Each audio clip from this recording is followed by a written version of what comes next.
Well, let's hear from Jan Cienski now. He joins me from Brussels. He is the energy and security editor for the newspaper Politico and wrote a book on Poland's political transformation called From Comrades to Capitalists. Okay, thank you very much for joining us from Brussels. Let's start with what is the main concern of Brussels, why it's launched this investigation?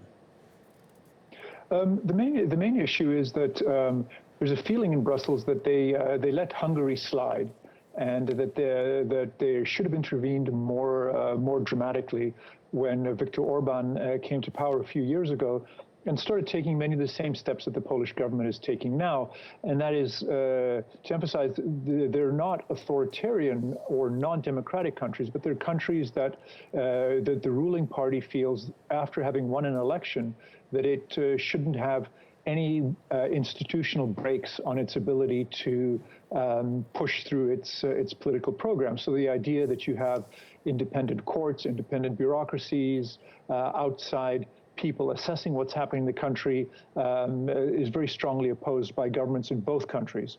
So Brussels felt that they should have intervened with Hungary. They didn't. Poland is a much larger, much more important country than Hungary, and so the European Commission is acting to send a signal to Warsaw that some of the early actions of the government aren't really acceptable for a serious member of the European Union. A number of senior politicians in Poland itself find this process rather insulting, and even Mr. Tusk has said that the EU is acting in good faith, but perhaps the goal could have been achieved by other methods, perhaps less direct and confrontational in a way. Do you agree with that? Yeah, there's a difficult balance to strike here, because Poland is actually probably the most pro-EU country within the EU. If you look at public opinion polls, there's a very, very strong support for being a member of the EU. And so there's concern that if that these signals that Brussels is sending to Warsaw could rebound and hurt the EU, because it could change sort of broader public opinion in Poland. And Tusk, he said that last week's decision by the European Commission to begin this unprecedented probe of whether Poland is, in fact, maintaining the EU's democratic standards wasn't a particularly good idea. He didn't really support this. However, Tusk also made it pretty clear that the government's spin that this is essentially a problem of perception and propaganda, of sort of external attacks on Poland from ill-informed people outside the country is incorrect.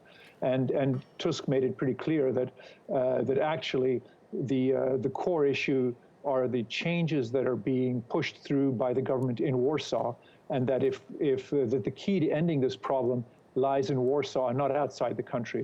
That the government's actions are provoking these kinds of counter-reactions. And just finally and briefly, the new Prime Minister said essentially it is not a favour the European Union are doing us, having us in the club. It is our right. We're not going to go there on our knees.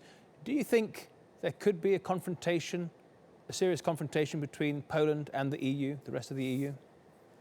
Yeah, the Prime Minister is actually addressing the European Parliament tomorrow. It's certain to be quite a vociferous debate in the Parliament, because there's a lot of parliamentarians who want to express their displeasure with what's happening in Poland.